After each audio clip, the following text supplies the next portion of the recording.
नमस्कार दोस्तों, कैसे हैं सब लोग। जहाँ तक कि सब लोग अच्छे होंगे। जैसे कि हमें मालूम है कि हम आप लोगों को आदित्य रंजन सर की बुक को कवर करा रहे हैं, जैसे कि आप लोगों की स्क्रीन पर दिखाई दे रही होगी। इस बुक को हम कवर करा रहे हैं आप लोगों को, जिसमें आप लोगों के अलग अलग एग्जाम कवर कराए गए। जैसे कि अगर देखा जाए तो आप लोगों के लिए इसमें अगर देखा जाए तो आप लोगों के लिए पहला देखा जाए तो रेलवे का एग्जाम देखा जाए तो देखो जरा, एनटीपीसी, ठीक है। और आपका देखा जाए आरपीएफ, आरपीएफ, ठीक है, SI, RPF constable, ALP technician, group D, RRB, JE and other railway के एग्जाम, मतलब जितने भी रेलवे के एग्जाम को सब इस बुक में कवर कराए गए। अगर आप इस बुक को कंप्लीट कर लेते हैं, ठीक है, तो आपको कहीं ना कहीं आपको देखने को मिलेगा कि आप कहीं ना कहीं रेलवे में मैथ में अच्छे से अच्छे नंबर बना पा रहे होंगे। जैसे कि बच्चे पिछले वीडियो देखकर आ रहे हैं, उनके पॉजिटिव कमेंट है, उस पॉजिटिव कमेंट की वजह से हम आप लोगों के सामने उपस्थित होते हैं। अगर कोई नेगेटिव कमेंट होता है तो हम उसका जवाब देने की कोशिश करते हैं और सुधार करने की कोशिश करते हैं कि हम बेटर से बेटर क्लास आप लोगों तक प्रोवाइड करवाएं। जैसे कि हमने बच्चों से दावा किया था कि हम बहुत ज्यादा आप लोगों के लिए एडवांस चालू कर देंगे। अर्थमेटिक की क्लास तो अपनी लगातार चली है, सीआई की क्लास लास्ट है, वो लगभग अपनी अपलोड हो चुकी है और बहुत जल्द आप लोगों तक पहुंच जाएगी। और ये हमारी जो क्लास चालू होगी वो हमारी आज से एडवांस की क्लास देखने को मिलेगी आप लोगों को। तो एडवांस की जो आप लोगों को प्ले आपको देखने को मिलेगी, जो एडवांस की जो अपने पास प्ले लिस्ट है वो अलग से बना दूंगा मैं। उसमें आप क्या करेंगे, एडवांस की प्ले लिस्ट में जाके सारे एडवांस के वीडियो देख सकते हैं। और आप लोगों के लिए एक प्ले लिस्ट तो पहले से बनी हुई है जिसमें हम अर्थमेटिक के अलग अलग वीडियो कवर करा रहे हैं। हमने कौन कौन से टॉपिक कवर कर लिए, आज कौन सा टॉपिक करने वाले हैं तो आप देख सकते हैं। तो हमने भाई लोगों को देखा जाए तो प्रतिशत कवर करा दिया। क्या करा दिया है? प्रतिशत कवर करा दिया है। लाभ हानि पूरा करा दिया। जितने भी टाइप है एक एक सवाल को हमने पूरा करवाया है। आप वीडियो पे जाइए, आपको एक एक सवाल देखने को मिल जाएगा। बट्टा करा दिया बोले तो डिस्काउंट करा दिया आपके लिए, ठीक है, डिस्काउंट करा दिया है। आज हमारा जो चालू होने वाला है और सालाना ब्याज भी आपका कंप्लीट हो गया है और चक्रवृद्धि ब्याज भी लगभग आपका पूरा कंप्लीट होगा। जो लास्ट वीडियो था वो अपलोड चल रहा है, बहुत जल्द आपको उपलब्ध हो जाएगा। इससे पहले आपको मैंने नंबर सिस्टम और एलसीएम एचसीएफ भी पढ़ा रखा है, तो आप जाइए और प्ले लिस्ट में आराम से देखिए। आज जो हमारी जो सीरीज चालू होने वाली है वो किसकी चालू होने वाली है सर? तो वो हमारे पास आने वाला है भाई साहब हमारे पास जो चालू होने वाला है वो चालू होने वाला है हमारे पास क्या, वो बोले तो क्षेत्रफल चालू होने वाला है। क्या चालू होने वाला है? क्षेत्रफल। क्षेत्रफल बोले तो क्या? एरिया। क्षेत्रफल बोले तो क्या? 2D। क्या भाई लोगों? 2D। 2D बोले तो 2 डायमेंशन। 2 डायमेंशन मतलब लंबाई इंटू चौड़ाई। तो ये हमारा चालू होने वाला है एरिया। और वॉल्यूम ऐसे अपन चलते जाएंगे और लगभग अपन एडवांस को भी कवर कर पाएंगे, ठीक है। अर्थमेटिक की तो अपनी क्लासें अच्छी चली रही और एडवांस की बढ़िया चली। कोशिश करूंगा मैं बहुत सरल तरीके से आपके दिमाग में इस बुक को क्या करें, हम बैठा दें आपको, ठीक है। तो हमारी 2D की क्लास चालू होने वाली है क्षेत्रफल। पहले हम बेसिक पूरा इसका समझते हैं कि इसका बेसिक क्या होता है और कैसे बेसिक ये काम करता है, ठीक है। वो हम कैसे रोड मैप तैयार करते हैं, उस रोड मैप पे हम क्या करते हैं, अपनी गाड़ी को दौड़ाते हैं। और हम रोड अगर हमारे सामने बनी होगी तो हमारी गाड़ी चलती जाएगी। अगर हमने रोड मैप ही तैयार नहीं किया तो हो सकता है कि आपकी गाड़ी आगे ज्यादा दूरी तय ना कर पाए। तो हम स्टार्ट करते हैं अपनी 2D। बोले तो हमारे पास क्षेत्रफल। क्षेत्रफल कहते कैसे, पहले वो समझेंगे हम, ठीक है। क्षेत्रफल का मतलब क्या होता है, ठीक है। क्षेत्रफल का मतलब क्या होता है? क्षेत्रफल का मतलब होता है क्षेत्र। क्या बोले वो? क्षेत्र। क्षेत्र मतलब कोई भी ऐसी आकृति जो क्या करती हो, क्षेत्र घेरती हो, उसको हम क्या कहते हैं? उसको हम क्षेत्र बोलते हैं। क्या बोलते हैं? क्षेत्र बोलते हैं। अरे ऐसे कोई भी ऐसी आकृति जो क्या करती हो, कोई ना कोई क्या करे, स्पेस को कवर करते हैं, क्षेत्र को कवर करती है, उसे हम क्या बोलते हैं? क्षेत्र बोलते हैं। क्षेत्रफल, फल का मतलब एरिया, मतलब उस जो आकृति आपका जो भी क्षेत्र कवर कर रही है उसका एरिया क्या रहा होगा, क्षेत्रफल क्या रहा होगा, कितना एरिया उसने कवर किया होगा। तो इस वाली सतह को हम क्या बोलते हैं सर? इस वाली सतह को हम क्षेत्रफल बोलते हैं। क्या बोलते हैं? क्षेत्रफल। क्षेत्रफल एक ऐसी आकृति होती है, क्षेत्रफल एक ऐसी आकृति होती है जिसमें कुछ भी भरा नहीं जा सकता।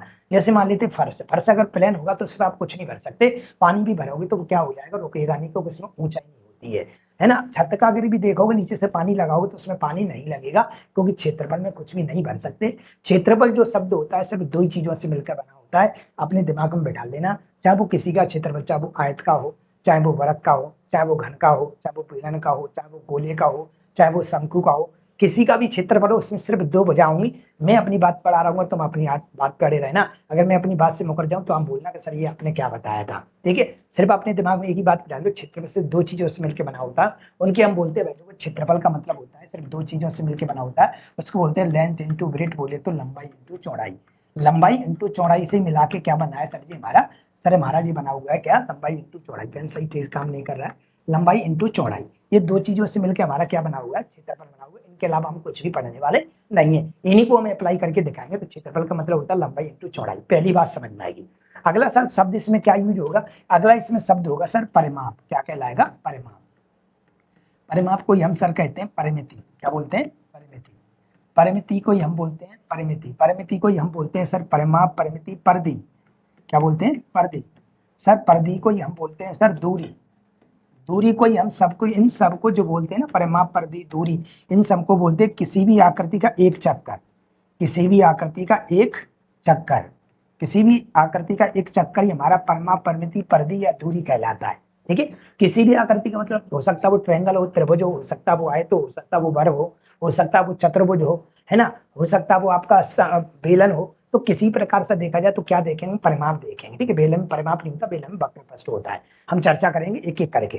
तो पहले हम परिमाप के बारे में समझ लेते हैं, परिमाप किसे कहते हैं। ठीक है, मान लेते हमारे पास ये आकृति है, मान लीजिए हमारे पास एक ट्रायंगल है, क्या है, ट्रायंगल है। ठीक है, ट्रायंगल हमारे पास, इसकी भुजा दे रखी है 5 दे रखी है, इसकी 7 दे रखी है और इसकी हमने दे दी, हमने 9 ले ली। कितनी दे दी, 9। और मैंने बोला इसका परिमाप बताइए, क्या बताइए, परिमाप। एरिया तो हम समझ गए, एरिया का मतलब होता है लंबाई इंटू चौड़ाई। अभी हम एक एक करके सवाल सिखाएंगे, पहले हम रोड मैप तैयार कर दें, हम काम किस पे करने वाले हैं कि परिमाप शब्द क्या होता है, परिमाप होता है किसी भी आकृति का एक चक्कर। अगर इस खेत का एक चक्कर हम लगाने जाते हैं, एक चक्कर लगाने जाते हैं तो ऐसे ही तो लगाएंगे, तो ऐसे जाओगे भाई लोग, ऐसे जाओगे, ऐसे जाओगे, फिर ऐसे आओगे। तो हम क्या करेंगे, सबको जोड़ देंगे। यहाँ से यहाँ तक गए होंगे तो हमने कितनी दूरी तय की होगी, 5। यहाँ से यहाँ तक गए होंगे तो कितनी की होगी, 7। और यहाँ से यहाँ तक गए होंगे भाई लोग तो कितनी की होगी, 9। तो हमने देखा किसी भी आकृति का एक चक्कर ही हमारा क्या कहलाता है, परिमाप कहलाता है, किसी भी आकृति का एक चक्कर। अगर इन सबको जोड़ा तो हमने देखा 7 5 12 और 12 और 7 कितना हो गया हमारे, 12 और 9 कितना हो गया हमारे पास, 21। मतलब 21 मीटर इसका क्या आ जाएगा भाई लोगों, परिमाप आ जाएगा। क्या आ जाएगा, परिमाप। तो किसी भी आकृति का परिमाप क्या कहलाता है, उस आकृति का एक चक्कर पूरा कर लो और जितनी दूरी उस चक्कर में तय करोगे, जितनी दूरी इस चक्कर में तय करोगे वही आपका परिमाप कहलाएगा। क्या कहलाएगा, परिमाप। और कोई भी आकृति आ सकती है, मान लेते सर आयत आ गया हमारे पास, क्या आ गया, आयत। मान लेते हमारे पास ये आयत आ गया और हमने बोला कि हमारे पास ये 12 है और ये 5 है, तो ये भी 12 होगी और ये हमारे पास क्या होगी, 5। हमने बोला इस आयत का क्या बताइए, परिमाप बताइए। तो कोई याद करने की चीज नहीं है, परिमाप मतलब किसी भी आकृति का एक चक्कर। आप सबको जोड़ दो तो हमारे पास वो क्या कहलाएगा, हमारे पास वो कहलाएगा परिमाप। जैसे इसमें जोड़ेंगे तो हम यहाँ से यहाँ तक जाएंगे तो 12 जाएंगे सर, और यहाँ से यहाँ तक जाएंगे तो हम 5 जाएंगे, और यहाँ से यहाँ तक जाएंगे फिर 12 जाएंगे, और यहाँ से यहाँ तक आएंगे तो फिर क्या आएंगे, 5 आएंगे। तो हमने देखा कि हमारे पास 12 5 17, ठीक है, और 17 और 5 कितना हो गया हमारे पास भाई, 12 12 24, 24 और 10 34 बन गया हमारे पास। इसका टोटल जो परिमाप बना वो कितना बना, 34 बना। किसी भी आकृति का एक चक्कर हमारा क्या कहलाता है, परिमाप कहलाता है। ठीक है, यहाँ तक कोई दिक्कत आपको होनी भी नहीं चाहिए। अब चलते हैं हम चीजें कैसे कैसे जानेंगे। अब आती है यहाँ पे सर एक शब्द निकल के आता है, इकाई। क्या निकल के आता है, इकाई। इसमें भी हमारे शब्द सवाल देखे जाएंगे तो गलत किए जाएंगे एग्जामों में। ठीक है, एग्जामों में गलत किए जाएंगे तो आपसे हम पहले बता देते हैं कि कौन कौन सी चीजों में कौन कौन सी इकाई आने वाली है। जब भी आपको क्षेत्रफल की इकाई बनाना हो, क्या बनाना हो, क्षेत्रफल, क्षेत्रफल, क्षेत्रफल की जो इकाई बनाना हो, क्षेत्रफल का मतलब क्या होता है, क्षेत्रफल का मतलब होता है वर्ग इकाई। क्या होता है, वर्ग, वर्ग मतलब स्क्वायर। जैसे हमने बोला मीटर में सवाल चल रहा है तो ये हमारे पास मीटर स्क्वायर बन जाएगा। क्या बन जाएगा, मीटर। सर ऐसा क्यों होता है, ऐसा इसलिए होता है, मान लेते हैं हमारे पास एरिया निकाल रहे, एरिया जो होता है वो दो भुजाओं से मिलकर बना होता है।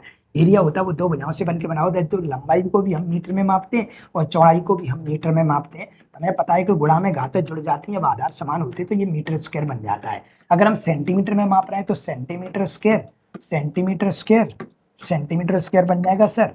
ठीक है, सेंटीमीटर स्क्वायर, और ये भी क्या बनेगा, सॉरी इसको भी हम सेंटीमीटर बोलेंगे, इसको भी लंबाई को भी सेंटीमीटर में, चौड़ाई को भी किसमें, सेंटीमीटर में। जब गुणा करेंगे तो हमारे पास ये सेंटीमीटर स्क्वायर हो जाएगा। तो हम अपने दिमाग में ये बात लेके चलेंगे, जब भी क्षेत्रफल शब्द आएगा तो उसका जो उत्तर निकलेगा, अगर क्षेत्रफल पूछा है या क्षेत्रफल दिया है तो हमें ऐसे पहचानेंगे हमें क्या दिया है। अगर वर्ग इकाई लगी, अगर स्क्वायर लगा है तो समझ लेना क्षेत्रफल दिया है, या क्षेत्रफल पूछा है तो हम समझ जाएंगे हमें कहीं ना कहीं स्क्वायर इकाई निकालनी है।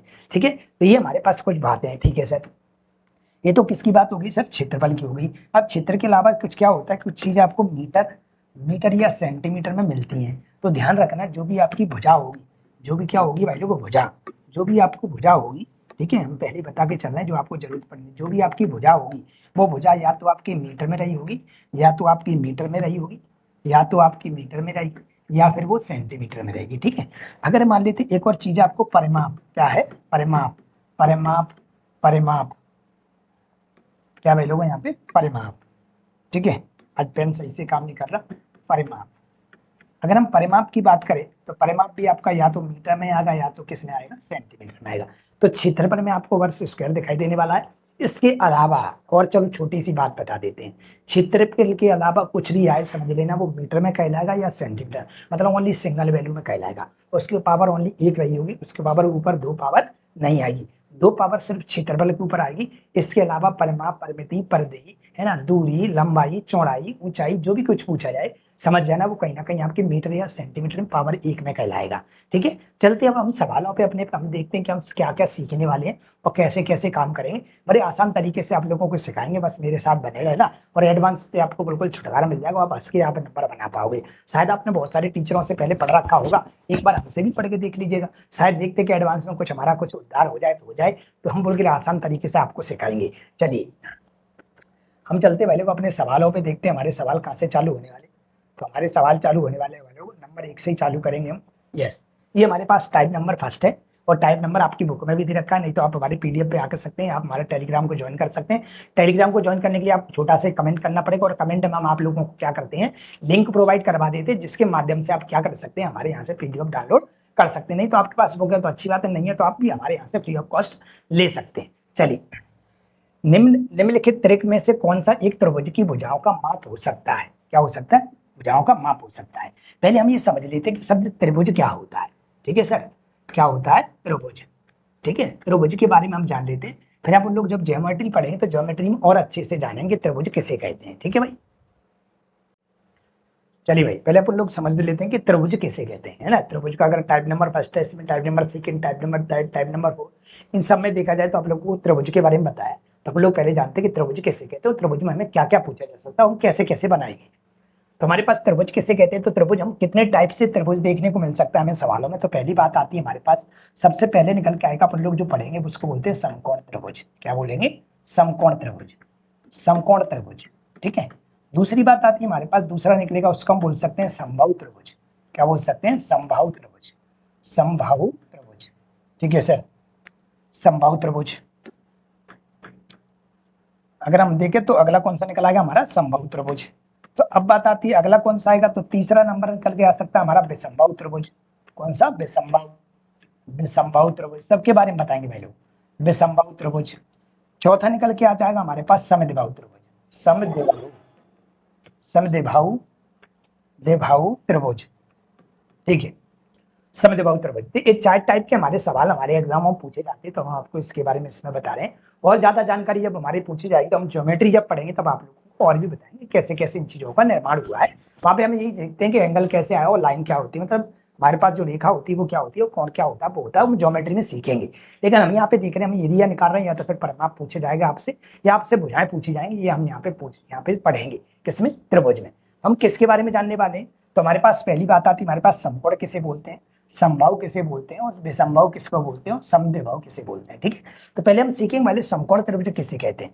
ऐसा त्रिभुज, ऐसा त्रिभुज जिसमें जिसमें एक कोण कितने का हो भाई लोगों? 90 का।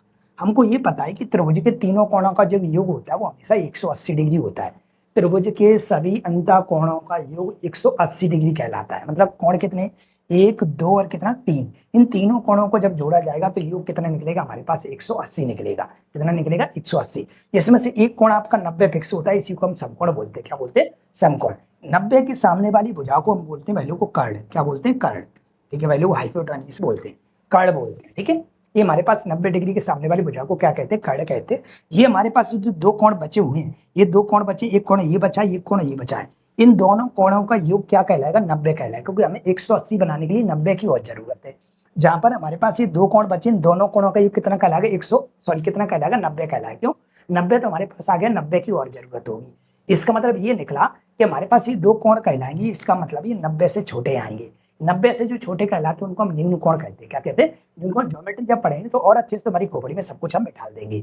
तो निम्न कोण हो सकता है ये आपका 30 का हो सकता है ये आपका 60 का हो सकता है ये 60 का हो, 30 का हो, 45 का हो, 45 का हो, ये 70 का हो। कहने का मतलब ये होगा कि दोनों कोणों का जो योग है वो 90 डिग्री होगा। क्या होगा? 90। इसको बोलते हैं हम समकोण। क्या बोलते हैं? समकोण। ठीक है सर, हम यहाँ से क्या जानेंगे सर? तो हम यहाँ से ये जानने वाले हैं सर, यहाँ से हम यहाँ से ये जानने वाले हैं।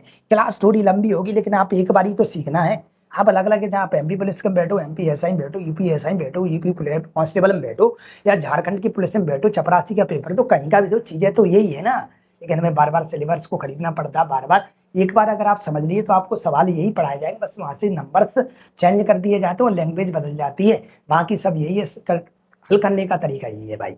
अब आपको कितने भी सालों से घुमाया जा रहा हो, लेकिन हल करने का तरीका यही है। ये हमारे पास क्या वैल्यू को कार्ड है, ठीक है। इसको क्या बोलते हैं, इसको हम लंब बोलते हैं बोले तो लेंथ बोलते हैं या हाइट बोलते हैं। इसको क्या बोलते हैं, बेस बोलते हैं बोले तो आधार बोलते हैं। क्या बोलते हैं, आधार, ठीक है। हमने आप लोगों को अभी बताया था कि हम किसी का भी एरिया निकालते हैं तो सिर्फ हमें दो भुजाओं की जरूरत पड़ती है, लंबाई इंटू चौड़ाई, लंबाई इंटू किसकी, चौड़ाई। तो इसमें तो सर 3 भुजा दे रखी है, इसमें से हम कौन कौन सी भुजा मानेंगे सर, तो इसमें हम सिर्फ 2 ही भुजा लेंगे। मैंने बोला किसी भी आकृति की दोनों भुजाओं के गुणनफल को हम क्षेत्रफल बोलते हैं। वो सर दोनों भुजाएं क्या कहलाती है, वो हमेशा लंबाई इंटू चौड़ाई कहलाती है। सर इसमें लंबाई क्या होगी, तो लंबाई हमारे पास ये हो गई, और चौड़ाई सर क्या होगी, इसमें ये हो गई। तो हम ऐसे बोल सकते हैं लंबाई इंटू चौड़ाई, इसलिए हम कह सकते हैं भाई लोगों ये हमारे पास लंब, आधार और क्या हो गया, कर्ण। तो हमारे पास अगर इसका क्षेत्रफल निकालना हो समकोण त्रिभुज का, सर क्षेत्रफल क्या होगा, तो समकोण त्रिभुज का क्षेत्रफल सर होता है 1/2 वो आधार इंटू ऊंचाई, आधार इंटू ऊंचाई। ऊंचाई क्या है, ये लिखी हुई है आपके पास, ठीक है। यही होता है, इसमें कर्ण का कोई रोल नहीं होता, आधार इंटू ऊंचाई ये कहलाता हमारा समकोण त्रिभुज का क्षेत्रफल, पहली बात। दूसरी बात सर इसमें परिमाप पूछ लिया, मैंने अभी बताया था डिपेंड करता है वो कैसी आकृति, किसी भी आकृति का परिमाप क्या कहलाता है, सभी भुजाओं का योग। मतलब उस आकृति का एक चक्कर लगा दो, उस आकृति का एक चक्कर लगा दो, जितनी उस चक्कर में दूरी तय की जाएगी वो उसका क्या कहलाएगा, आपका परिमाप, परिमिति, परिधि या दूरी कहलाएगा। ये हम आपको बता चुके हैं अभी। अगर मेरे को मान ले तो इसका परिमाप निकालना हो तो हम यहाँ से यहाँ तक जाएंगे, फिर यहाँ से यहाँ तक जाएंगे, फिर यहाँ से यहाँ तक जाएंगे, मतलब इन तीनों भुजाओं को जोड़ दे तो हमें क्या मिल जाएगा, परिमाप मिल जाएगा। क्या मिल जाएगा, परिमाप मिल जाएगा। किसी भी भुजाओं की किसी भी भुजाओं, सभी भुजाओं, किसी भी आकृति की सभी भुजाओं के योग को यह परिमाप कहते हैं, या किसी भी आकृति का एक चक्कर क्या कहलाता है, परिमाप कहलाता है। तो इसका क्या हो जाएगा, तो इसका हो जाएगा लंब प्लस आधार और प्लस कर्ण, प्लस क्या, कर्ण। ये क्या कहलाता है हमारा, ये कहलाता है आपका परिमाप। क्या कहलाता है, परिमाप कहलाता है। क्या कहलाता है, परिमाप। किसी भी आकृति का एक चक्कर या तीनों सभी भुजाओं का जोड़ी हमारा क्या कहलाएगा, परिमाप। इतनी बात समझ गए होगे आप। अगली हम बात करेंगे आप लोगों के लिए, अगली हम बात करेंगे किसकी, ये तो हमारे पास समकोण त्रिभुज का क्षेत्रफल हो गया, दूसरी बात परिमाप हो गया। तीसरी बात इसमें क्या है सर, जितनी बातें जानते जा रहे हैं इससे बाहर जाए तो मुझे बोल देना सर कि सर ये चीज क्या होगी थी हमारे पास। तो समकोण त्रिभुज में हमने जाना कि सर हमारे पास ये बन गया, हमारे पास इतना बन गया, दो बातें बन गई। पहला हमारे पास क्षेत्रफल बन गया सर, हमारे पास क्या क्षेत्रफल बन गया हमारे पास 1/2 इंटू आधार इंटू ऊंचाई, आधार इंटू ऊंचाई। ये हमने पढ़ा इसका, किसका, समकोण त्रिभुज का क्षेत्रफल। किसके पढ़ रहे हैं हम, समकोण का पढ़ रहे हैं। किसका पढ़ रहे हैं हम, समकोण पढ़ रहे हैं अभी, समकोण, ठीक है सर। दूसरी बात इसमें हमने क्या पढ़ी, परिमाप पढ़ी। क्या पढ़ी, परिमाप। सर परिमाप क्या हुआ था, तो परिमाप सर हमारे पास हुआ था क्या, सभी भुजाओं का जोड़, मान लेते ये ए है और ये बी है और ये क्या हमारे पास सी, तो इन सभी भुजाओं का जोड़ी हमारे पास क्या कहलाएगा, परिमाप कहलाएगा, ठीक है सर। तीसरी बात क्या निकल के आती है, तीसरी बात निकल के आती है यहाँ से पाइथागोरस प्रमेय में बोले तो पीजीटी। पाइथागोरस प्रमेय में क्या कहती है कि कहती है कि कर्ण का वर्ग अन्य दो भुजाओं के वर्गों के कैसा हो, वर्गों के योग के कैसा होता है, बराबर। कर्ण का वर्ग अन्य दो भुजाओं के वर्गों के योग के कैसा होता है, बराबर। इसको हम बोलते हैं पाइथागोरस प्रमेय। जैसे जैसे यहाँ पे होता है कि कर्ण का वर्ग बराबर कर्ण का वर्ग बराबर कर्ण का वर्ग बराबर कर्ण का वर्ग बराबर कर्ण का वर्ग बराबर कर्ण का वर्ग बराबर बनेगा हमारे पास क्या, कर्ण का वर्ग बराबर लंब का वर्ग प्लस आधार का वर्ग, प्लस किसका, आधार का वर्ग। ये हमारे पास कहलाता है पाइथागोरस में से, लंब का स्क्वायर बराबर कर्ण का स्क्वायर बराबर लंब का स्क्वायर प्लस आधार का स्क्वायर। ये हमारे क्या कहलाता है, पाइथागोरस में। इतनी आप लोगों को समकोण त्रिभुज के बारे में जानकारी होनी चाहिए, इससे ज्यादा जानकारी रखने की आपको आवश्यकता नहीं है, इतने से आपका काम बन जाएगा। इससे बाहर कुछ भी जाएगा तो हम यहीं पर खड़े हुए हैं। ये तो हमारी किसकी बात हो गई, समकोण त्रिभुज की बात हो गई। अब बात करेंगे हम किसके बारे में सर, अब बात करेंगे हम विषमबाहु के बारे में, या पहले बात कर लेते हैं हम समबाहु के बारे में। किसके बारे में बात कर लेते हैं, समबाहु के बारे में। आज बस जानकारी समझ लेना तो आप समझ जाओगे कि कोई चीजें कठिन नहीं थी, हमें डराया गया था अभी तक, ठीक है। चलिए अगली बात निकल के आते हैं हमारे पास, अगली बात निकल के, अभी हम सवालों पे नहीं आएंगे, सवालों में फिर कह देता हूँ, सवाल आपसे इसलिए नहीं बनते हैं क्योंकि आपको जानकारी का अभाव रहता है, आपके पास जानकारी प्रॉपर तरीके से होती नहीं है, इस वजह से आप क्या करते हैं, सवालों को नहीं बना पाते हैं, हर बार उलझ जाते हैं। और जानकारी अगर प्रॉपर तरीके से आपके पास होती है तो आप आसानी से सवालों को हल कर सकते हैं। इसका सवाल आज का जवाब बड़ी आसानी से दिया जा सकता है, आप ही अभी थोड़ी देर में दोगे, लेकिन आपको पहले पता तो चल जाए कि पूरा रोड मैप क्या है। चलिए हमारे पास यहाँ निकल के आता है सर जी, अगली बात क्या निकल के आती है, तो हमारे पास निकल के आती है समबाहु। क्या निकल के आती है, समबाहु। समबाहु सर क्या होता है, समबाहु त्रिभुज। समबाहु त्रिभुज का मतलब होता है ऐसा त्रिभुज जिसकी सभी भुजाएं कैसी हो, समान हो, सभी भुजाएं आपस में कैसी हो, बराबर हो, इसको हम बोलते हैं समबाहु त्रिभुज। इसकी तीनों भुजाएं कैसी होंगी, बराबर, उसको हम क्या कहते हैं, समबाहु त्रिभुज कहते हैं। तीनों भुजाएं अगर समबाहु बराबर है तो सर मैंने क्या बोला, किसी भी त्रिभुज के अंतः कोणों का योग जो होता है वो 180 डिग्री होता है, किसी भी त्रिभुज के। मैं किसी एक त्रिभुज का नाम ले लिया, कोई भी ट्रायंगल आप बना लो, टेढ़ा आड़ा पेड़ा जैसा भी ट्रायंगल होना चाहिए वो, उनके तीनों का जो अंतः कोणों का जो योग होगा वो हमेशा 180 डिग्री होगा। तो इसका भी 180 डिग्री रहा होगा सर, तीनों का जोड़। मैंने बोला बिल्कुल, अगर ये तीनों भुजाएं बराबर है भाई लोगों, मैं ज्योमेट्री पढ़ाऊंगा तो और अच्छे से बताऊंगा, बिल्कुल एक एक चीज खोल कर ओपन करके दिखा दूंगा मैं। मैंने बोला कि ये अगर समबाहु त्रिभुज है, समबाहु त्रिभुज है, समबाहु त्रिभुज है, अगर मेरे पास समबाहु त्रिभुज है तो हमारे पास ये प्रत्येक कोण कितने का होगा, तो 60 डिग्री का होगा। कितने का होगा सर, 60 डिग्री का होगा। ये 60 का है तो ये भी हमारे क्या कहलाएगा भाई लोग, 60 डिग्री का कहलाएगा। तो हम देखेंगे कि इसका प्रत्येक एंगल भी कैसा होता है, बराबर होता है, प्रत्येक कोण भी बराबर होता है, प्रत्येक साइड भी कैसी होती है, बराबर होती है, प्रत्येक भुजा भी कैसी कहलाती है, बराबर कहलाती है, इसे हम समबाहु त्रिभुज कहते हैं।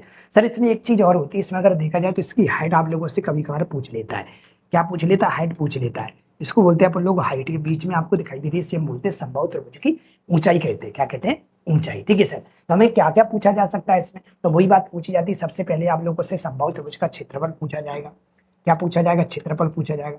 दूसरे नंबर पे आपसे इसका परिमाप पूछा जाएगा। क्या पूछा जाएगा, परिमाप पूछा जाएगा, परिमाप, परिमाप पूछा जाएगा। तीसरे नंबर पे बोला जाए तो आप लोगों से इसकी ऊंचाई पूछी जाएगी। क्या पूछी जाएगी, ऊंचाई पूछी जाएगी। ठीक है भाई, इतनी चीजें आप लोगों से इसमें पूछी जाएंगी। तो आप लोग एक पेन कॉपी लेके बैठा करें, उन चीजों को नोट डाउन करें पहले पेज पे। जब भी हम किसी टॉपिक को चालू कराएं तो उसका जो बेसिक बचाते हैं पहले टॉपिक में बड़े बड़े अक्षरों में लिखा होना चाहिए, क्योंकि उसी से पूरा टॉपिक हल होने वाला है। तो हमने बोला क्षेत्रफल क्या है, तो इसका समबाहु त्रिभुज का अगर क्षेत्रफल निकालोगे तो आपको याद करना पड़ेगा। देखो भाई, मेरा सिद्ध मैं करा सकता हूँ, लेकिन मैंने बोला कि सिद्ध हमें वहां पे नहीं करना है, मैं डायरेक्ट पुट करना है। सिद्ध भी करा सकते, कोई बड़ी बात नहीं है। चलिए, ये क्या होता है सर, हमारे पास ये होता है, हमारे पास √3/4 ए स्क्वायर होता है समबाहु त्रिभुज का क्षेत्रफल। ठीक है सर, समबाहु त्रिभुज का क्षेत्रफल क्या होता है, √3/4 ए स्क्वायर। इसको सही से लिख देता हूँ, आप थोड़ा पेन सही से काम नहीं कर रहा, √3/4 ए स्क्वायर। चलो, ये हमारे पास क्या होता है, ये होता है हमारे पास क्या, ये इसकी प्रत्येक भुजा क्या कहलाती है सर, प्रत्येक भुजा मैंने ए मान ली, प्रत्येक भुजा ए मान ली, तो समबाहु त्रिभुज का जो क्षेत्रफल मिलेगा वो √3/4 ए स्क्वायर बनता है। ये समबाहु त्रिभुज का क्षेत्रफल आ गया। अब बात आती सर इसका परिमाप क्या होता है, तो अभी बताया था किसी भी आकृति का एक चक्कर क्या कहलाता है, वो वैल्यू को क्या कहलाता है, परिमाप कहलाता है। या उन सभी भुजाओं का एक जोड़ी हमारा क्या कहलाता है, परिमाप कहलाता है। अगर हम इसका एक चक्कर लगाने तो ऐसे जाएंगे, ऐसे जाएंगे, ऐसे जाएंगे, तो हमें ऐसे जाएंगे तो एक बार ए मिलेगी यहाँ से यहाँ तक, फिर यहाँ से यहाँ तक जाएंगे तो ए मिलेगी, यहाँ से यहाँ तक जाएंगे तो ए मिलेगी, तो हमें टोटल जो देखने को मिलेगा वो 3a देखने को मिलेगा। तो हमारे पास जो त्रिभुज का समबाहु त्रिभुज का परिमाप होता है वो 3a होता है। अब बात आती है सर इसकी बाय तो मुझे हाइट निकालनी पड़े। क्या निकालनी पड़े, हाइट। में यहाँ पे कोई भी चीज आपको सिद्ध करके नहीं दिखा रहा हूँ, जब ज्योमेट्री पढ़ाऊंगा तो एक एक चीज के बारे में सिद्ध करके दिखाऊंगा, वहां पे मेरे अपने पास समय होगा और हम आपस को एक एक चीजें करके दिखा भी रहे होंगे, उसको हम लास्ट तक खींच के ले जाएंगे, क्योंकि वो टाइम टेकिंग है और वो हमें आपको बिल्कुल सिखाना ही पड़ेगा ये चीज कहाँ से आई है, अन्यथा आपको ज्योमेट्री दिमाग में नहीं बैठेगी।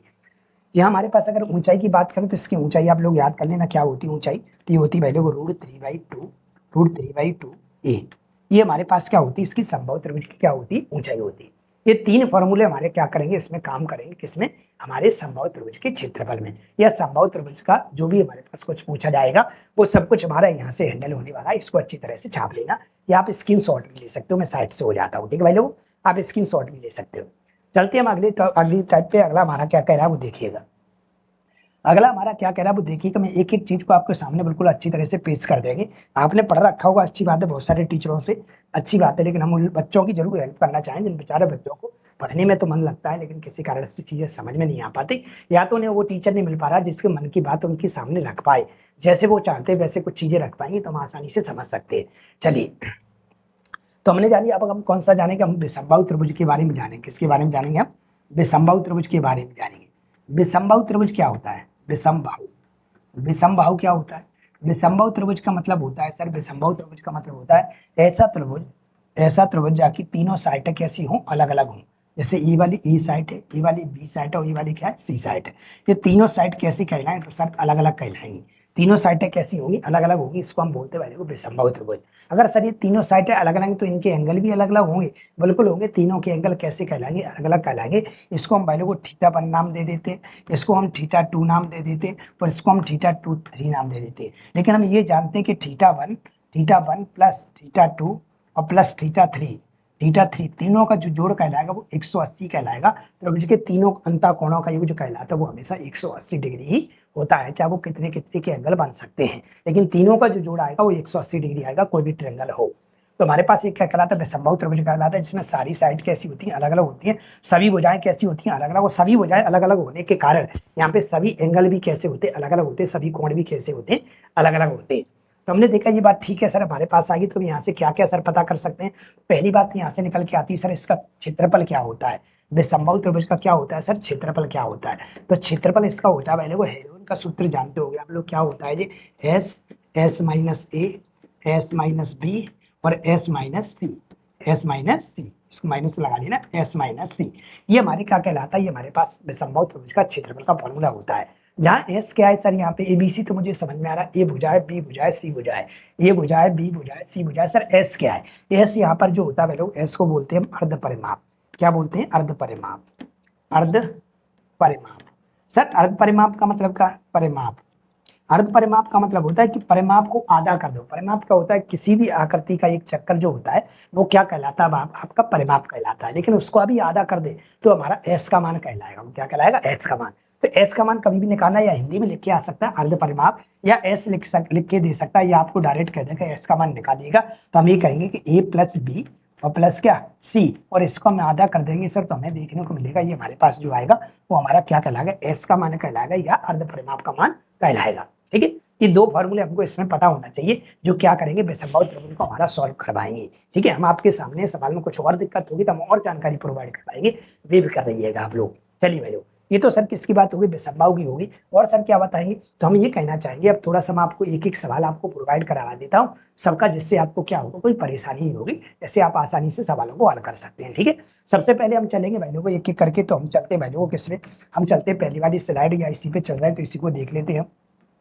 इसको यहाँ से हटाते हैं। हमने बोला आप लोगों से सबसे पहले हमें समकोण त्रिभुज का क्षेत्रफल निकालना बताओ सर, और क्या क्या दिया रहता है। ठीक है, तो जब भी आप लोगों को समकोण का त्रिभुज आता है, समकोण त्रिभुज का क्षेत्रफल आता है, तो कुछ ट्रिपलेटों की आपको क्या लेनी होती है, सहायता लेनी होती है। सर ये ट्रिपलेट क्या होती है, ट्रिपलेट कुछ नहीं होती, जो पाइथागोरस प्रमेय को क्या करती है, पाइथागोरस प्रमेय के नियम को फॉलो करती है। क्या होती है ट्रिपलेट, समझिए। जब भी आपको लगता है कि समकोण त्रिभुज से हम बात कर रहे हैं, कभी भी समकोण समकोण समकोण त्रिभुज, अगर हम समकोण त्रिभुज से अगर हम बात कर रहे हैं तो समझ जाना है कि पाइथागोरस प्रमेय हमको आनी चाहिए। पाइथागोरस प्रमेय का मतलब क्या होता है वो समझिए। मान लेते हैं हमारे पास ये 3 है और ये हमारे पास 5 है, तो हमसे ये पूछ लिया, क्या पूछ लिए, जब तक हम तीनों भुजाएं नहीं निकालेंगे तब तक हमें सवाल में थोड़ा सा हेल्प नहीं मिल सकती। हमें इसलिए त्रिभुज की सभी तीनों भुजाएं पता होना चाहिए, और त्रिभुज में 3 ही भुजा होती है। कितनी होती है, 3। तो सवाल हमसे क्या पूछता है, वही चीज पूछता है कि हम यहाँ तक कैसे पहुंच सकते, कोई नियम है आपके पास। तो हमने बोला बिल्कुल है, तुम्हारे पास ये चीज हमें निकालना है। तो ये क्या कहलाता है सर, ये हमारे पास लंब कहलाता है, ये हमारे पास क्या कहलाता है, आधार कहलाता है, और ये सर हमारे पास क्या कहलाता है, कर्ण कहलाता है। क्या कहलाता है, कर्ण कहलाता है। सर अभी सीखा था हमने क्या पाइथागोरस प्रमेय होती है, कर्ण का वर्ग बराबर लंब का वर्ग और प्लस आधार का वर्ग। सर अभी सीखा था मैंने, ठीक है, लंब का वर्ग प्लस आधार का वर्ग। अगर कर्ण देखे तो कर्ण कितना हमारे पास 5 का स्क्वायर बोले तो 25 हो जाएगा, बराबर अगर हम लंब का स्क्वायर बोले तो 3 का स्क्वायर 9 हो जाएगा, और आधार का स्क्वायर देखें तो सर मुझे पता नहीं है, आधार का स्क्वायर अगर हम देखें तो सर मुझे पता नहीं है कि कितना है। हम इसको इधर भेज देंगे तो कितना बचेगा, हमारे पास 16 बचेगा, और हमारे पास आधार का स्क्वायर बोले तो हम इसको कुछ मान लेते हैं, x मान लेते हैं। हमने देखा x स्क्वायर बराबर अगर इतना है तो हम दोनों बच्चों का रूट करेंगे, इसके से रूट कट जाएगा, और 16 का वर्गमूल हमारे पास कितना आ जाएगा, 4 आ जाएगा। हम इसलिए कह सकते हैं सर ये हमारे पास 4 रहा होगा। इसको हम बोलते हैं पाइथागोरस प्रमेय। हमें ऐसे इस तरीके से हल कर सकते हैं, कुछ भी गायब हो सकता है, यहाँ से इसमें रखिएगा और आप लोग इधर से उधर करके आप कैसे भी करके उसका मान निकालिए, वो चीज गायब दिखाई दे रही है आपको। ठीक है सर, अब सर क्या डायरेक्ट निकालने का तरीका है, बिल्कुल डायरेक्ट निकालने का तरीका ये है कि आप लोग इसको जब भी हल करें तो आप लोग क्या करें, पाइथागोरस प्रमेय को लगाते समय आप लोगों को थोड़ा ट्रिपलेट को याद करना है। ये सर ट्रिपलेट क्या होती है, ट्रिपलेट कुछ नहीं होती है, पाइथागोरस के नियम को फॉलो करती है। ये तीनों भुजाओं को आपको दिखाती है, तीनों भुजाओं को क्या करती है, दिखाती है। क्या होती है देखिएगा, जैसे हमने बोला सर 3 और ये क्या है 4 और ये क्या है 5। हमेशा जो बड़ी वाली भुजा होगी, जो लास्ट वाली भुजा होगी या बड़ी भुजा होगी, या जो बड़ी भुजा होगी वो हमेशा कर्ण होगी। अगर पूछा जाए त्रिभुज में, किसी भी त्रिभुज में बड़ी भुजा कौन सी होती है, तो कर्ण होती है। क्या होती है? कर्ण। समकोण त्रिभुज में सबसे बड़ी भुजा क्या कहलाती है? हमारे पास कर्ण कहलाती है। इसमें अगर देखा जाए तो हमारे पास सबसे बड़ी भुजा क्या है? कर्ण। मतलब कर्ण हमारे पास 5 हो गया। लंब और आधार कभी भी चेंज हो सकते हैं, 3 हो सकते हैं, 4 हो सकते हैं, 4 हो सकते हैं और 3 हो सकते हैं। कर्ण आपका यही कहलाएगा, पहली ट्रिपलेट। ठीक है। कभी कभी क्या करता है, आपको 2 भुजा दे देती, सभी अपन लोगों को 5 दे दिया था, 3 दे दिया था, तो अगली अपन डायरेक्ट यहाँ पे 4 रख देते अगर मुझे याद होता तो हम इसकी सहायता से कई प्रकार से सवाल देखने को अभी आपको मिलेंगे और हम धुआं सवाल को करेंगे। तो हमने देखा हमारे पास दूसरा क्या है सर? दूसरा हमारे पास आती है 5 12 13। 5 12 13। अगर हमारे पास कर्ण 13 है तो आधार या लंब 12 होगा, या लंब और आधार हमारा 5 हो सकता है। इन दोनों में कोई भी बदलाव हो सकता है, कर्ण कभी भी चेंज नहीं होता। अगर हम बोले तीसरी बात के लिए, तो तीसरी हमारे पास निकल के आती है 8 15 17। 8 15 और क्या 17। 8 15 17 मतलब कर्ण हमारे पास 17 हो गया। लंब और आधार में ये कोई हो सकता है, लंब और आधार एक हो सकता है। चौथी हमारे पास निकल के आती है 7 24 25। 7 24 और क्या 25। ये कुछ ट्रिपलेट है, आप लोग याद करें, इतनी याद कर लें। कुछ और 2 3 है वो हम दिखाते चलेंगे, ये नियम को फॉलो करती है, जिसमें क्या होगी आपको ट्रेंगल समकोण त्रिभुज में तो हेल्प मिलेगी। आपको समकोण त्रिभुज में तो हेल्प मिलेगी। दूसरी बात, आप जब आयत पढ़ेंगे तो आयत में भी आप लोगों को इसकी हेल्प मिलेगी कई गुना। ठीक है। तो हमारे पास ये बन जाएगा। ये चीजें आप याद कर लें, अच्छी तरह से नोट करके रख लेना। अभी धुआं हम सवाल को करने वाले हैं, तो हमारे पास इसका उत्तर आ जाएगा। सर इसका मान लेते एरिया पूछा होता, इसका मेरे को मान लेते एरिया निकालना होता है। सर मेरे को इसका एरिया निकालना होता है, इसका मतलब इतने का एरिया निकालना होता है। एरिया मतलब ये वाला। अगर इसका मुझे सर एरिया निकालना होता तो कैसे निकालते? हमने बोला समकोण त्रिभुज का क्षेत्रफल निकालना, हमने बता दिया। समकोण त्रिभुज का क्षेत्रफल होता है सर 1/2 आधार इंटू ऊंचाई। आधार हमारे पास 4 आ गया है सर, ऊंचाई कितनी आ गई हमारे पास 3 आ गई है। तो हमारे पास इसका जो एरिया आया वो किसका आया? 2 3 6। कितना निकला हमारे पास? 6 निकला। ठीक है। सर इसका परिमाप निकालते तो कितना आता? तो परिमाप मतलब कहलाता सर किसी भी आकृति का परिमाप जो कहलाता है वो क्या कहलाता है? किसी भी आकृति का एक चक्करी क्या कहलाता है? परिमाप कहलाता है। एक चक्करी क्या कहलाता है? हमारा परिमाप कहलाता है। एक चक्करी हमारा क्या कहलाता है? परिमाप कहलाता है। चलिए परिमाप। परिमाप अगर हमको परिमाप निकालना है, क्या निकालना है? परिमाप। अगर मुझे परिमाप निकालना है तो परिमाप का मतलब क्या होता है? सभी का जोड़। मतलब 3 + 4 और प्लस क्या 5। अगर हम सबको जोड़ें तो 4 और 3 7, 7 और 5 12। मतलब हमारा जो परिमाप आएगा वो हमारे पास 12 आ जाएगा। ये 2 ही चीजें हमसे पूछी गई थी। पाइथागोरस प्रमेय हमने लगा ली, हमने 3 ही फॉर्मूले लिखाए थे। पाइथागोरस प्रमेय से हमने क्या निकाल लिया था? आधार निकाल लिया था, पहला फॉर्मूला बताया था। दूसरा हमने आप लोगों को बताया था कि क्षेत्रफल पूछा जा सकता है, हमने क्षेत्रफल पता कर लिया, कितना आया? 6 आया। हमने तीसरी बात पूछी आप लोगों से, मुझे बताओ इसका परिमाप क्या होगा? तो सबको जोड़ लिया हमने, तो परिमाप कितना आ गया हमारा? 12 आ गया। तो हम ऐसे आराम से बता सके कौन सी चीजें क्या क्या हो सकती है। 3 ही फॉर्मूले थे, तीनों हमने सिद्ध करके दिखा दिए। ठीक है। अब चलते हैं हम भाई लोगों किस पे? अगले वाले पे। अगले वाले पे हम चलते हैं, थोड़ा सा आगे बढ़ते हैं, हम नए तरीके पे चलते हैं। थोड़ा सा हम यहाँ पे चलते हैं, थोड़ा सा क्या है, ब्लैंक पेज पे चलते हैं बोलो, है ना। ब्लैंक पेज पे क्या चीजें अच्छे से समझ में आती जाएंगी। चलो ब्लैंक पे चलते हैं। ब्लैंक। चलिए अब बात आती है सर, बाय द वे हमसे संभाव पूछा जाता है। क्या पूछा था? संभाव। सर संभाव क्या होता है? संभाव। संभाव सर क्या होता है? संभाव। संभाव। संभाव त्रिभुज मतलब, संभाव मतलब सभी भुजाएं कैसी होंगी सर? समान होंगी। अगर सभी भुजाएं समान होंगी, और ये इसकी क्या कहलाती है भाई लोग? आठ कहलाती है। सभी भुजाएं समान का मतलब है, मान लेते हैं हमने ये दे दी 6 की है, ये भी कितने की है? 6 की, और ये भी क्या है? 6 की। तो आपसे क्या क्या पूछा जा सकता है? पहला था पूछा जाएगा क्षेत्रफल बताओ। भुजा मतलब ए, क्या मतलब क्या? ए की वैल्यू आपको क्या दे रखी? 6 दे रखी है।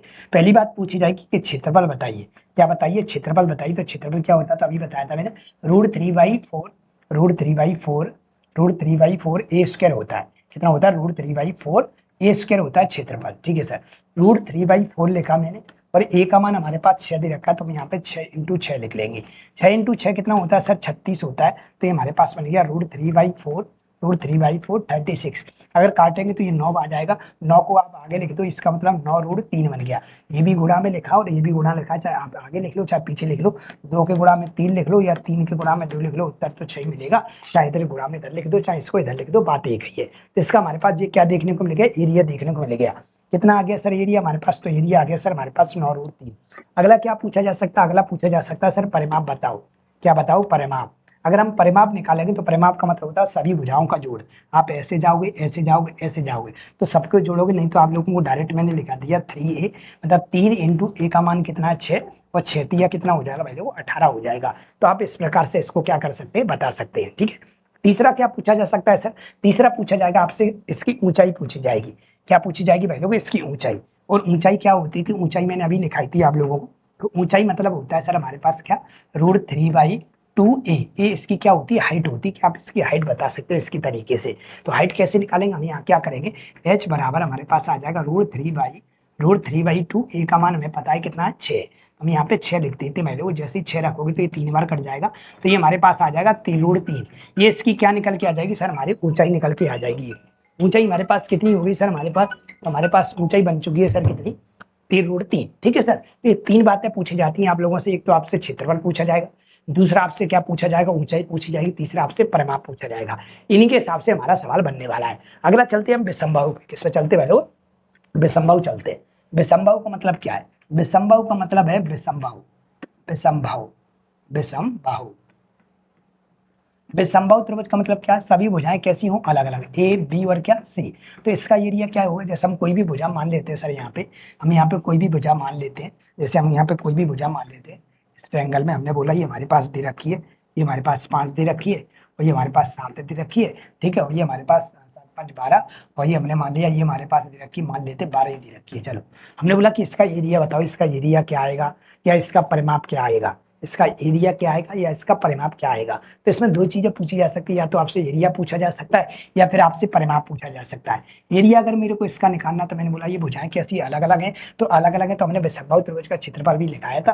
क्या होता है सर इसका क्षेत्रफल, तो आपको पता था क्षेत्रफल इसका क्या होता है, रूट के अंदर एस, एस माइनस ए, और क्या S minus B, S minus B, S minus B, S minus B, और क्या एस माइनस सी। ये हमारे पास होता है। तो यहाँ पे सर हमारे पास ए बी सी तो दिख रहा है, जब तक एस नहीं आएगा सवाल नहीं होगा। तो एस क्या कहलाता, अभी मैंने आपको बताया था, एस का मतलब होता है अर्ध परिमाप, मतलब परिमाप को आधा कर दें तो हमारा क्या कहलाता है, एस का मान निकल के आ जाता है। अब एस का मान हम कैसे निकाल सकते हैं, तो परिमाप क्या होता है कि इन सबको जोड़ दो, 7, 5, 12, 12, 12 क्या हो जाएगा 24। परिमाप का मतलब होता है सभी का जोड़, सभी भुजाओं को जोड़ दो, वो क्या कहलाता है परिमाप। तो हमने क्या कर दिया, आधा कर दो, तो हमारे पास अर्ध परिमाप निकल के आ जाएगा 12।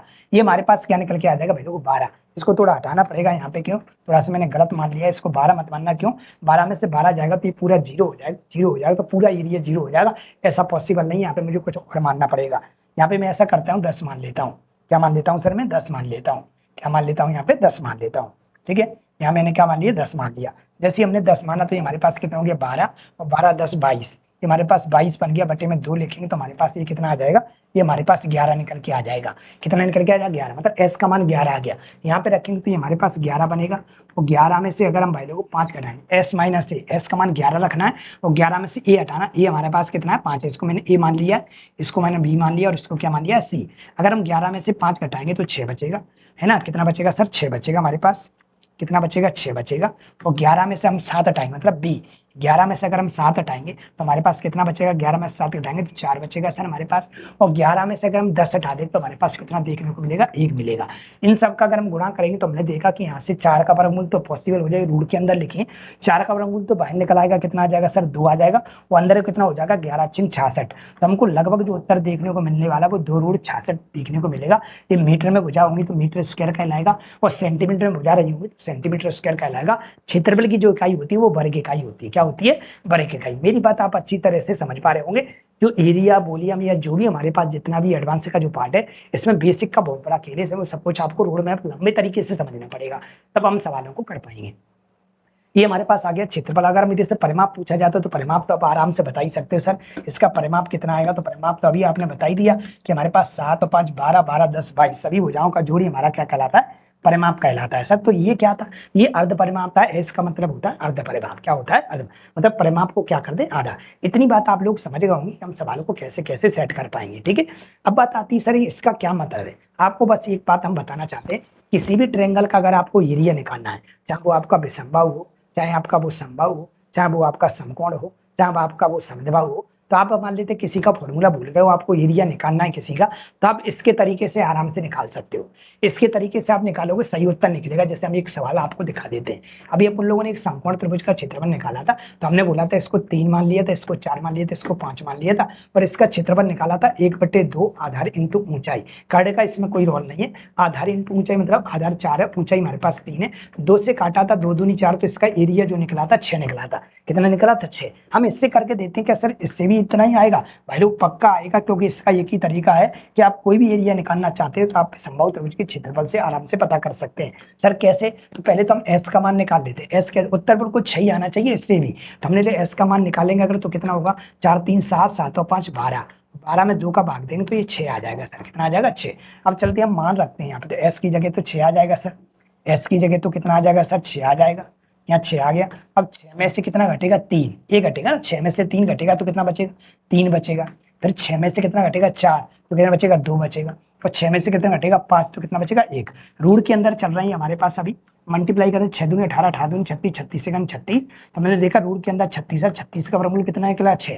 देखो पहले भी एरिया 6 आ रहा था, अभी भी एरिया 6 आ रहा है, तो जरूरी नहीं कि समकोण त्रिभुज के क्षेत्रफल से हम एरिया निकालेंगे। डिपेंड करता है कि अगर मेरे को याद नहीं आ रहा है तो हम समबाहु त्रिभुज का, विषमबाहु त्रिभुज का क्षेत्रफल तो याद रख ही सकते हैं, और विषमबाहु त्रिभुज के सवाल से कोई भी सवाल का एरिया निकाल सकते हैं, कोई भी त्रिभुज का एरिया निकाल सकते हैं। ठीक है, अब मान लीजिए सर विषमबाहु निकालना होता तो, जैसे मैंने बोला सॉरी उसका समबाहु का निकालना होता तो समबाहु वाला भी मैंने अभी आप लोगों को करके दिखाया था। कैसे करके दिखाया था देखिएगा। समबाहु त्रिभुज को अपन लोगों ने जो माना था वो ऐसा माना था कि समबाहु त्रिभुज अपन ने माना था कि मान लेते प्रत्येक भुजा 6 6 थी। कितनी भुजा थी? 6 6 थी। ये भी 6 थी, ये भी 6 थी और ये भी 6 थी। तो हमने एरिया का फॉर्मूला लगाया था समबाहु त्रिभुज का, √3/4 ए स्क्वायर लगाया था। ये हमने देखा था √3/4 बन गया था। ए स्क्वायर बोले तो ए का मान 6, 6 का स्क्वायर कितना होता है? 36। इसको जब काटा था, ये 9 बार काटा था, तो हमारा एरिया आया था 9√3। हमारा एरिया 9√3 आया, तो इसके तरीके से भी 9√3 आएगा तो ही सर हम मानेंगे कि ये पक्की बात है, इससे भी हम एरिया निकाल सकते हैं। तो हमने देखा कि हम अगर इससे निकालने के लिए चले तो हमने देखा सबसे पहले तो आपको एस का मान पता करना पड़ेगा। मैंने बोला बिल्कुल पता करना पड़ेगा, तो सबको जोड़ो, 6 6 12, 12 और 6 18। ये हमारे पास 18 बनेगा। 18 में 2 का भाग दिया तो कितनी बार गया? 9 बार। तो हमने देखा ये हमारे पास 9 आया सर, और 9 में से अगर 6 जाएगा तो हमारे पास 3 आएगा, और 9 में से फिर 6 जाएगा तो 3 आएगा, और 9 में से 6 फिर जाएगा तो सर 3 आएगा। तो हमने देखा कि हम वर्गमूल अगर निकाले तो इसका वर्गमूल कितना निकल आएगा? 9 का 3 निकल आएगा, और इन दोनों को जोड़े से भी कितना आ जाएगा? 3। ये भी 3 तरह को 9 लिखा, 9 का कितना आ जाती है? ऋण के अंदर जो लिखा रह जाएगा वो 3 लिखा रह जाएगा। 3 तरह कितना होता है? 9 होता है, और ऋण के अंदर कितना रह गया? 3 रह गया। क्या मुझे बताओ भैया वो दोनों बराबर आए कि नहीं आए? तो मेरा कहने का मतलब है कि आप चाहे समबाहु हो, चाहे वो विषमबाहु हो, चाहे वो समद्विबाहु हो, चाहे वो समकोण हो, आप इस विषमबाहु त्रिभुज के क्षेत्रफल के फॉर्मूले से, हेरोन के फॉर्मूले से आप किसी त्रिभुज का एरिया निकाल सकते हैं। इतनी बात आप समझ गए होंगे। अब मैं चलता हूँ अगले अपने सवालों की ओर। इतना सब कुछ हमारा बेसिक था। अब समझिए कि आपको सवाल कहाँ से बन जाएंगे आपसे, क्योंकि आप इतना तो आप तो डायरेक्ट क्या करते हैं, सवालों को हल करने बैठ जाते हो, और इतनी सारी आपके पास जानकारी ना होने की वजह से आप क्या करते हैं, सवालों में फंस जाते हैं। चलें क्या, अब देखना आप कितनी आसानी से सवालों को समझ पा रहे हो, पता कर पा रहे होंगे चीजें कहाँ से आ रही है। चलिए अब चलेंगे हम अपने सवालों की ओर। हम चलेंगे अब भाई लोग अपने सवालों की ओर। देखते हैं हमारे सवाल कहाँ पे दे रखे हैं। तो हमारे सवाल भाई लोग को दे रखे हैं, भाई लोग को कहाँ चलते हैं अपन लोग? नंबर 1 पे चलेंगे ना, नंबर 1 पे चलेंगे भाई लोग। 1 नंबर है हमारा, क्या सवाल दिया है? ये दे रखा हमारा 1 नंबर। इसको पहले मैं निकाल देता हूँ और फिर बनाऊंगा अपन लोग सवाल। अब जानकारी आपको परेशान नहीं करेगी, कुछ नया आएगा तो हम आपको जरूर वहाँ पे ऐड कराते चलेंगे। अब आती है यहाँ पे बात के, निकल के आई बात की। सवाल में लिखा है निम्न में ऐसे त्रिक, त्रिक मतलब होता है त्रिभुज, त्रिभुज में कौन सा एक त्रिभुज के भुजाओं का माप हो सकता है? पॉसिबिलिटी क्या है? भुजाओं का माप हो सकता है। ऐसा ट्रायंगल तो होगा नहीं, ऐसा ट्रायंगल तो होगा नहीं कि ये वाली भुजा ऐसी है हमारे पास, ये ऐसी जा रही है और ऐसी निकल गई। ये ट्रायंगल सिर्फ यहाँ तक है, ये भुजा यहाँ तक कैसे जा रही है? तो यहाँ कट हो जानी चाहिए, तो ये ट्रायंगल समझ में आता है कि ट्रायंगल है। अब ये ट्रायंगल कैसा ट्रायंगल है? तो वो कह रहा है कौन सी भुजा का माप हो सकता है। तो त्रिभुज का नियम क्या कहता है उसको आप लोग नोट डाउन कर लेना और लिख लेना। ये नियम ये कहता है सर कि मान लेते एक समकोण त्रिभुज ले रहे हैं हम। ये हमारे पास समकोण त्रिभुज लिया, हमने लिया ये 3 है, और ये हमारे पास 4, और ये हमारे पास क्या है पहले को 5। हमारे पास ये कहलाती है हमारे पास तीसरी भुजा। क्या कहलाती है? तीसरी भुजा। तीसरी भुजा, ये हमारे पास तीसरी भुजा मान ली मैंने। ये तीसरी भुजा मान लीजिए हमने अन्य भुजा मान ली। ये क्या मान ली? अन्य भुजा। अन्य भुजा मतलब आधार और लंब कोई भी हो सकते हैं। ये हमने अन्य भुजा मान ली। क्या मान ली? अन्य भुजा। अगर तो अपन लोगों ने क्या कर लिया, 3 भुजाएं मान ली। ये हमारी तीसरी भुजा हो गई, ये हमारे पास अन्य भुजा हो गई, और ये भी हमारे पास क्या हो गई? अन्य भुजा हो गई। ठीक है सर, ये हमारे पास 3 भुजाएं बन चुकी हैं, और इसमें हमने देखा कि हमारे पास क्या क्या नियम बनते हैं। तो नियम ये कहता है कि ये तीसरी भुजा जो हमारे पास होती है, या जो तीसरी भुजा होती है, वो अन्य 2 भुजाओं के योग से कैसी होती है? हमेशा छोटी होती है। अन्य 2 भुजाओं का योग करें तो हमारे पास ये कितना हो रहा है? तो हमारे पास ये हो रहा है 4 और 3 कितना हो रहा है? 7। ये हमारे पास 7 हो रहा है। इनका जो जोड़ है वो तीसरी भुजा से कैसा होगा भाई लोग? तीसरी भुजा से हमेशा बड़ा होगा। योग जो होता है वो हमेशा बड़ा होता है, और जो अंतर होता है क्या होता है भाई लोगों? अंतर वो हमेशा छोटा होता है। इन दोनों को जब आपस में घटाओगे, जब आप इन दोनों को घटाओगे तो योग बचेगा। आप देख रहे हैं कि 5 से ये कैसा है, छोटा है। हम पहले ऑप्शन में चलते हैं, मान लेते हैं हमने एक कड़ मान लिया, इसमें कितना मान लिया, तो कड़ हमने मान लिया 4, कितना मान ली, तीसरी भुजा हमने क्या मान ली, 4 मान ली। अगर तीसरी भुजा अगर 4 होगी, बड़ी वाली भुजा हमेशा तीसरी वाली मानना। अब बड़ी भुजा कहीं भी लिखी हो सकती है, आगे लिखी हो सकती है, पीछे लिखी हो सकती है। बड़ी भुजा आपको पहचानना कि कहाँ पे दे रखी है। तो हमने बोला बड़ी भुजा अगर हमारे पास 4 दे रखी है, तो इन दोनों भुजाओं का अगर मैं जोड़ करूंगा तो ये 4 से कैसा होना चाहिए, बड़ा होना चाहिए। क्यों? अन्य दो भुजाओं का जो योग होता है वो तीसरी भुजा से हमेशा कैसा होता है, ज्यादा होता है। तीसरी भुजा से हमेशा कैसा होता है, ज्यादा होता है। तो हमने देखा अगर हमारे पास कर्ण जी है 4 है, तो 4 है, तो इन दोनों को जब जोड़ रहे हैं तो हमारे पास ये 3 बन रहा है, ये तो बड़ा नहीं हो रहा है, इसलिए कैसा हो गया, गलत हो गया। अगर इसमें देखें तो कर्ण कौन सा, तो हमने बोला सर 11 रहा होगा। कर्ण क्या रहा होगा, 11 रहा होगा। तो अन्य दो बजाय क्या बची हमारे पास, 3 और 7, सर 11 ही क्यों ले रहे, 11 इसलिए जो बड़ा होता है वो आपका कर्ण कहलाता है, वो आपकी तीसरी भुजा कहलाती है। तो हमने बोला 11 हमारे पास कर्ण या तीसरी भुजा है, इन दोनों भुजाओं को जब जोड़ेंगे तो 7 और 3 कितना हो रहा है, 10 हो रहा है। और अभी हमने बोला कि हमारे पास जो जोड़ होता है वो हमेशा कर्ण से कैसा होता है, बड़ा होता है, या तीसरी भुजा से अन्य दो भुजाओं का योग कैसा होता है, ज्यादा होता है। इसलिए ये वाला भी कैसा हो गया भाई लोगों, गलत हो गया। सी पे चलते हमने देखा कि हमारे पास कर्ण कितना, हमारे पास 5 है, कितना है 5। अन्य दो भुजाएं बची हमारे पास 1 और 3, अगर इन दोनों को जोड़ रहे हैं तो ये हमारे पास 4 बन रही है। ये भी हमारी बात कैसे होगी, गलत, क्योंकि हमने बोला है कि तीसरी भुजा से हमेशा जोड़ कैसा आता है, बड़ा आता है। अब चलते चौथे को उत्तर होना ही पड़ेगा, नहीं हुआ तो सवाल का धुआं धुआं हो जाएगा। फिर हमने देखा 30 सबसे बड़ी भुजा हमारे पास क्या है, तो 7 है, इसमें 7 कर्ण हो गया। अन्य दो जो भुजाएं ये बची 5 और 4, 9 को 4 और 5 को जोड़ोगे तो 9 हो जाएगा, और इसका जोड़ क्या है, इससे बड़ा है, इसलिए उत्तर हमारा क्या हो जाएगा, डी डेली हो जाएगा। क्योंकि जो अन्य दो भुजाओं का योग होता है वो तीसरी भुजा से हमेशा कैसा होता है, बड़ा होता है, इसलिए हमारा उत्तर क्या हो जाएगा, डी डेली हो जाएगा। बात आपको समझ में आ गई होगी। चलते हैं अगले सवाल पे, हमारा देखते हैं क्या उत्तर है। तो हमारा उत्तर हो गया इसका डी डेली। चलते क्वेश्चन नंबर हम 2 पे, क्या कह रहा है, एक त्रिभुज की भुजाओं का अनुपात 2/3, 2/5, 1/3, 3/5 है, और इनका परिमाप 110 है सेंटीमीटर। सबसे छोटी भुजा की लंबाई बताइए। कभी भी आपको इस प्रकार के फॉर्म में मिलता है, सबसे पहले काम हमारा होता है कि सवाल को हम सरल अनुपात में बदल लें, क्योंकि ऐसा बटे बटे का कोई रूल होता नहीं है, कैसे भी करके उसे सरल अनुपात में बनाना है, सिंप्लीफाई करना है। चलिए, तो हमने देखा भाई लोग, हम इसे सरल अनुपात बनाएंगे तो 2 बटे हमारे पास 5 लिखा हुआ है, और ये हमारे पास 1/3 लिखा हुआ है, और ये हमारे पास 3/5 लिखा हुआ है। तो हम पहले सरल अनुपात बने, सरल अनुपात में जब हम रेशियो पढ़ाएंगे आपको तो और अच्छे से बताएंगे कि क्या क्या नियम होते हैं इसके। तो हम कहते हैं कि जो भी हमारे पास हर में लिखा होता है उसका एलसीएम लेके, हर का एलसीएम कितना आएगा, तो इसका एलसीएम लोगे, अगर आप लोग इसका एलसीएम लोगे, किसके इसका एलसीएम लोगे, 5 का लोगे, 3 का लोगे, है ना, और कितना दिया हमारे पास 5 पे दे रखा है। तो अगर इसका एलसीएम लोगे आप लोग तो हमारे पास जो एलसीएम मिलेगा सर वो कितना मिलेगा, 5 3 5 का, तो 15 मिलेगा। एलसीएम कितना आएगा सर, 15। आप एलसीएम की क्लास देख के आए होगे तो आपको पता होगा कि एलसीएम कैसे निकाला जाता है। एलसीएम जो 15 आ गया उसका सब जगह मल्टीप्लाई कर दो, इससे क्या होगा, ये सरल बन जाएगा। इससे क्या होगा, ये सरल बन जाएगा। इसको अगर हम काटेंगे तो 5 3 15, 3 दूनी 6 हो गया जी, 3 दूनी 6 अनुपात। अगर इसको काटोगे 3 5 15, तो ये हमारे पास कितना बनेगा, 5 1 5। ठीक है सर, इसको काटेंगे तो 5 3 15, ये कितना हो जाएगा, 3 3 9। ये हमारे पास रेशियो बन के आ गया। ये भुजा आ गई त्रिभुज की तीनों, ये भुजा आ गई त्रिभुज की तीनों, 1 2 और क्या 3। ट्रायंगल मुझे नहीं पता समकोण है, समबाहु है, विसमबाहु है। मैं तो ये जानता हूँ किसी भी त्रिभुज के सभी भुजाओं का योग ही परिमाप कहलाता है। सभी भुजाओं के तीनों भुजाओं का योग ही क्या कहलाता है, परिमाप कहलाता है। ये एक चक्कर क्या कहलाता है, परिमाप कहलाता है। हमको अब इस सवाल, अब जो हम पढ़ने वाले हैं, हम ये जानना चाहते हैं, एरिया वॉल्यूम जो पढ़ेंगे, हम क्षेत्रफल पढ़ेंगे और आयतन पढ़ेंगे। हम इसमें यही जानेंगे क्या दिया है उसका फॉर्मूला और क्या पूछा है उसका फॉर्मूला, क्या दिया है उसका फॉर्मूला और क्या पूछा है उसका फॉर्मूला। तो हम देखते हैं हमें क्या दिया है। हमको दे रखा है इसमें परिमाप। तो हम जानते हैं कि भाई लोगों, त्रिभुज का परिमाप क्या होता है, त्रिभुज का परिमाप होता है सभी भुजाओं का जोड़। तो सभी भुजाओं को जोड़ दें सर, तो ये कितना जोड़ हो जाएगा, 6 और 5 11, और 11 9 20, हमारे पास 20 बन जाएगा। हमारे पास कितना बन जाएगा, 20 से x बन जाएगा। और ये हमारे पास टोटल जो परिमाप दे रखा है वो कितना दे रखा है, 110 दिया है सर। 110 दिया है, 0 से 0 क्या हो जाएगा, कट जाएगा। x का मान जो आएगा वो 11/2 आएगा, 11/2 आएगा। हमसे पूछा क्या है, हमसे पूछा है सबसे छोटी भुजा की लंबाई बताइए। तो सबसे छोटी भुजा अगर देखा जाए तो इसमें सबसे छोटी भुजा है कौन सी, तो सबसे छोटी भुजा हमारे पास ये वाली है, क्योंकि ये तो 6, ये 9, ये कितनी है 5 है। तो सबसे छोटी भुजा हमारी 5 वाली कहलाएगी। और यही हमसे पूछी, तो हम यहाँ पे रख देंगे x का मान।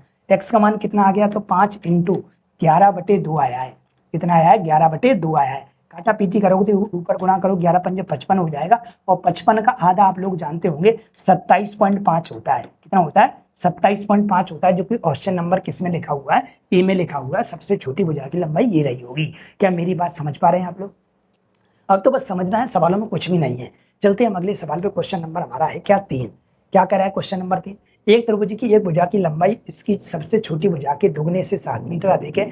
इसकी अन्य भुजाओं की लंबाई इसकी सबसे छोटी भुजा की 3 गुने से 5 मीटर अधिक है। यदि त्रिभुज का परिमाप और यदि त्रिभुज का परिमाप कितना दे रखा है 90 दिया है तो इसकी सबसे छोटी भुजा की लंबाई बताइए। मैंने क्या बोला, क्या दिया है उसका फॉर्मूला और क्या पूछा है उसका फॉर्मूला। पहले हम सवाल को सेट कर लेते हैं।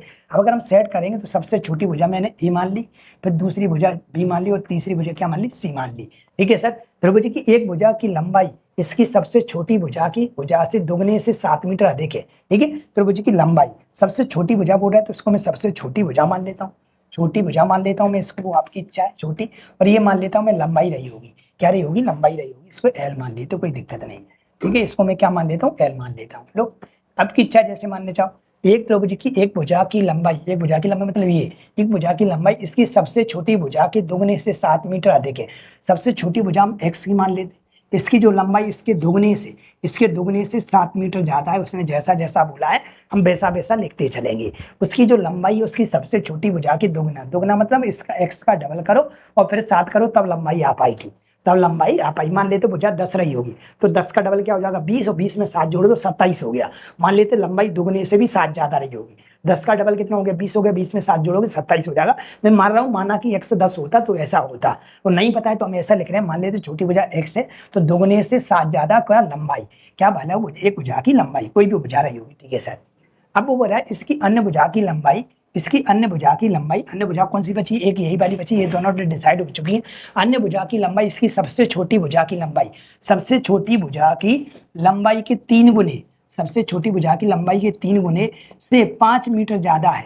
सबसे छोटी भुजा की लंबाई के 5 मीटर 3 गुने से 5 मीटर कैसी ज्यादा है। क्या मैंने सवाल सेट कर लिया, ये बी सी आ गई, लंबाई चौड़ाई ऊंचाई आ गई, मतलब हमारे लंब आधार और कर्ण आ गए, मतलब 3 भुजाएं जो भी ट्रायंगल में होती हैं वो हमारे पास पेश हो चुकी हैं। अब हम सवाल में जो दिया उसका फॉर्मूला लगा देंगे। हमारा फॉर्मूला क्या दे रखा है सर, तो हमको दे रखा है कि भाई मेरे को परिमाप दे रखा है 90। क्या दे रखा है भाई लोगों, परिमाप दे रखा है हमको 90। परिमाप क्या होता है, सभी भुजाओं का जोड़।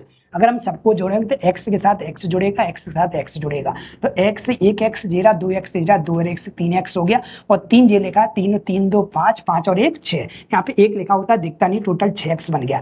x का नंबर x के साथ जुड़ता है सर, और बिना x का नंबर बिना x के साथ जुड़ता है। तो ये हमारे पास 7 और ये कितना 5 है, 7 और 5 कितना हो जाएगा 12। तो ये इसका परिमाप रहा होगा, सभी भुजाओं का जोड़ ही हमारा परिमाप कहलाता है। और परिमाप हमको दे रखा है 90, कितना दिया 90। इसको जब मैं इधर भेज दूंगा तो कितना हो जाएगा, तो ये 6x बराबर हमारे पास कितना बचा होगा, ये हमारे पास 2 बचेगा सर, और ये हमारे पास 7 बचेगा। हमारे पास 72 बचेगा अगर 90 में से 12 घटाते हो, और 72 को अगर 6 से काटोगे तो 12 बार कट जाएगा, x का मान हमको 12 देखने को मिल जाएगा। अब हमसे पूछा है, क्या पूछा वो बता दो। हमसे पूछा इसकी सबसे छोटी भुजा की लंबाई बताइए, तो सबसे छोटी भुजा आपने x ही मानी थी तो हमारा 12 हो जाएगा। अगर आपसे पूछा कि बताओ लंबाई इसकी कितनी है, तो 12 7 84 और 84 7 91 हो जाता, तो हम लंबाई 91 बता देते। अगर हमसे पूछा जाता अन्य भुजा तीसरी भुजा कितने की रही होगी, तो 12 3 36, 36 और 5 41 की हो जाती।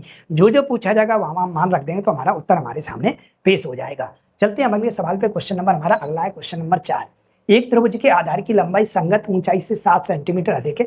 यदि त्रिभुज का क्षेत्रफल हमारे पास कितना दिया, 108 दिया है, तो त्रिभुज के आधार की लंबाई बताइए। क्या बताइए, त्रिभुज के आधार की लंबाई बताइए। एक त्रिभुज का आधार, एक त्रिभुज का क्या कह रहा है जी, आधार। क्या बोल रहा है भाई लोगों, आधार। एक त्रिभुज का जो आधार है वो क्या कर रहा है, लंबाई संगत ऊंचाई से, लंबाई संगत ऊंचाई से 7 सेंटीमीटर अधिक है। जो आधार है ना, जो आधार है वो क्या है, लंबाई से है ना, कह रहे त्रिभुज के आधार की लंबाई संगत ऊंचाई से 7 सेंटीमीटर क्या है, अधिक है, 6 सेंटीमीटर अधिक है। मतलब लंबाई हम कुछ ही मान लेते हैं, यहाँ पे लंबाई से कैसा है, आधार ज्यादा है। अगर मान लेते ये हमारे पास x रहा होगा तो ये x + 6 रहा होगा। ऐसा ही कुछ बोल रहा है, उल्लू बना रहा है। एक त्रिभुज के आधार की मतलब आधार जो भी रहा होगा वो क्या कह रहा है, लंबाई ऊंचाई से, ऊंचाई मतलब लंबाई, इसको हम बोलते हैं आधार, इसको बोलते हैं भाई लोग आधार, इसको बोलते हैं हम लंबाई, इसको हम बोलते हैं ऊंचाई। क्या बोलते हैं, ऊंचाई। ठीक है, 6 सेंटीमीटर कैसा अधिक है। त्रिभुज का क्षेत्रफल हमको दे रखा भाई लोग, कितना दिया 108 दिया, तो हमसे पूछा है कि आधार क्या रहा होगा। तो हमें ये तो पता भाई लोग आधार जो भी आएगा वो x से कहीं ना कहीं 6 ज्यादा आएगा। हमारा सवाल जो बनेगा हम ऑप्शन को धक्के देख सकते हैं। देखिए हमसे क्षेत्रफल की बात हो रही है यहाँ पे, अगर मान लेते आधार और ऊंचाई की बात कभी भी हो जाए ट्रायंगल में, अगर आधार और किसकी भाई लोग ऊंचाई की कभी भी बात हो जाए तो समझ जाना ये समकोण त्रिभुज लगेगा, इसमें समकोण त्रिभुज लगेगा। क्या लगेगा, समकोण। कभी भी आप लोगों को आधार और ऊंचाई से रिलेटेड बात बोली जा रही है या फिर पूछी जा रही है तो समझ जाना हमें समकोण त्रिभुज से होकर गुजरना पड़ेगा। समकोण त्रिभुज का क्षेत्रफल क्या होता है सर, ये होता है 1/2 वो आधार इंटू ऊंचाई। आधार हमारे पास कितना x + 6 और ऊंचाई कितनी हमारे पास x है, और बराबर में जो हमारे पास क्षेत्रफल दे रखा है वो 108 दे रखा है। कितना दे रखा है? 108 दे रखा है। हमसे क्या पूछा है सर? हमें पूछा आधार की लंबाई बताइए, मतलब आधार पूछा हुआ है। ये तो पक्की बात है, अगर x का मान जो भी आया होगा उससे आधार 6 ज्यादा आया है। अगर मान लेते हैं x का मान भाई लोगों, अगर x का मान भाई लोगों मान लेते हैं हमारे पास 6 रहा होगा तो आधार हमारे पास 12 रहा होगा। क्यों? 6 और 6 कितना? 12। मैं मान रहा हूँ, क्यों मान रहा हूँ? क्योंकि ऑप्शन में 12 दिया है। ऑप्शन में क्या दिया है? 12। ऑप्शन में 12 इसलिए दिया है क्योंकि हमारे पास मान लेते हैं यहाँ 12 रहा होगा। अगर मान लेते हैं हमारे पास ये 12 रहा होगा सर, तो ये हमारे पास 6 रहा होगा। हम ऑप्शन में से रख रहे हैं, जिससे हमारा उत्तर 108 आ जाएगा, वही हमारा उत्तर कहलाएगा। अगर मान लेते ये पूरा हमारे पास 12 रहा होगा, आधार पूछा है ना हमसे, आधार क्या होगा? आधार मान लेते 12 रहा होगा तो ये 6 रहा होगा। हम यहाँ पे रखते हैं, देखो हमारा उत्तर बन रहा है कि नहीं। 1/2 ये कितना हो जाएगा? ये तो पूरा हमारे पास 12 है सर, और ये हमारे पास कितना है? 6 है। ठीक है, बराबर हमारे पास कितना चल रहा है? 108 चल रहा है। ठीक है, x का मान मैंने 6 रख लिया। सर 6 आया कहाँ से? क्योंकि ये 6 ज्यादा है तो ये 6 कम होगा। 2 से इसको अगर हम काटते हैं, ये कितनी बार कट जाएगा हमारे पास? तो ये 6 बार कट जाएगा सर। और 2 से अगर 6 बार कट जाएगा तो हमारे पास ये कितना हो जाएगा? 36 हो जाएगा। इससे तो 36 आ पाया, ये वाला ऑप्शन गलत है सर। अगला अगर हम देखते हैं तो क्या रख लें सर? तो अगला अगर आप देखते हैं तो अगला आप रख सकते हो कितना? 9। अगर आप 9 रखते हो सर, अगर 9 रखते हो तो ये देखिएगा, अगर 9 रखते हो तो अगर ये 9 रहा होगा, अगर ये 9 रहा होगा तो पक्की बात है ये कितना रहा होगा? तो सर ये 3 रहा होगा। क्यों? क्योंकि ये 6 ज्यादा है। आधार हमसे पूछ रहे हैं इसलिए हम आधार का ऑप्शन उठा के रख रहे हैं। हमने देखा कि 1/2 बन गया सर। ये हमारे पास x + 6 की वैल्यू हमारे पास टोटल कितनी है? 9 है। कितनी हमारे पास? 9 है। पर x की वैल्यू कितनी है सर? हमारे पास 3 है। मुझे नहीं लगता सर इतने से हमारे पास कितना आ जाएगा? 108 आ जाएगा। ये भी हमारे पास कैसा हो गया? गलत हो गया। अगला देखते हैं हमारे पास अगला ऑप्शन क्या दे रखा है सर। अगला हमारे पास जो ऑप्शन दे रखा है वो क्या दिया? 18 दिया है। अगर मान लेते सर ये 18 रहा होगा, अगर ये 18 रहा होगा तो पक्की बात है ये हमारे पास सर कितना रहा होगा? 12 रहा होगा। क्यों? ये कहीं ना कहीं 6 कम है और ये 6 ज्यादा है। हम यहाँ पे रखते हैं 1/2 आएगा सर हमारे पास। ये हमारे पास x + 6 का मान कितना आ गया? 18 आ गया। और ये हमारे पास कितना आ गया? 12 आ गया। काटा पीटे अगर हम करते हैं तो हमें कितना दिखाई देगा? हमारे पास ये 6 बार कट जाएगा। और 18 छिंग कितना होता है सर? 108 होता है। तो ये हमारा पॉसिबल हो पाया कौन से ऑप्शन से? ऑप्शन नंबर हमारा किससे हुआ है? सी से। तो ये हमारा उत्तर कहलाएगा इसका सही। तो आज की क्लास हमने बहुत लंबी बनाई थी भाई लोग, देखा जाए तो लगभग इसमें 25 क्वेश्चन कवर करने की कोशिश कर रहा था, लेकिन इसका बेसिक लंबा होने की वजह से मैंने आज थोड़ा कम ही बताया। कल से हमारा रिदम चलेगा, लगभग 33 क्वेश्चन एक क्लास में आपको देखने को मिलेंगे। तो मिलते हैं अपन अगले वीडियो में। एडवांस की प्ले लिस्ट में जाइएगा, वहाँ पे आप लोगों को अब वीडियो एडवांस के आज से देखने को मिलेंगे। और आपकी वीडियो अपलोड हो चुकी होगी, जो आपकी लास्ट क्लास बची थी, किसकी बोले तो आप लोगों की चक्रवर्ती ब्याज की। मिलते हैं अपन नेक्स्ट वीडियो में अर्थमेटिक एडवांस के साथ। हमने जैसे आपसे बोला था एडवांस चालू करा देंगे, हमने आपके लिए चालू करा दिया। अब आपकी जिम्मेदारी आप कितने लोगों को डेली क्लास शेयर करते हैं। ठीक है, डेली शेयर करना ही करना है आपको, ये दिमाग बैठा लो। आपको 2 मिनट आपको मेरे लिए निकालना है, अगर मैं आपको 2-2.5 घंटा निकाल रहा हूँ तो। मिलते हैं अगले वीडियो में, आज के लिए इतना ही। थैंक यू, धन्यवाद।